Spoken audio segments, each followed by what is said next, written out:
No, ať nás uvolní za občanky. Ježiš, já jsem No to ale měl musíte to domluvit, protože Mičková mi psala do Nehrál na teď. posled z maturitního předmětu. Jo, no. Tak já jen Vlastně na takhle, tobě. stejně nás probírali nic.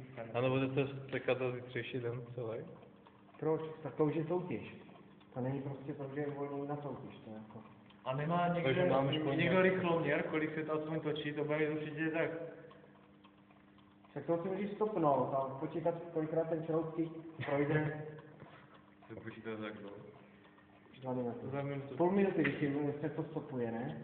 Půl minuty to stopují a rozdělásobí to na minutu. Nevím, jak to dělat. Myslím, Ale půl 2 minuty. minuty musí to 2 minuty ne, 2 minuty se to rozjíždí Tak to a půl minuty to musí jet na čas. normálně. A potom to přepočítávají na minutu.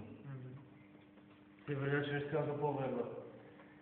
Takže nám teď to nedrhne vůbec, tak se to rozumí. Když to jde úplně hladce, No tak to jo, a trošku jsem to vyvážil, Jak to, že to no už plamen.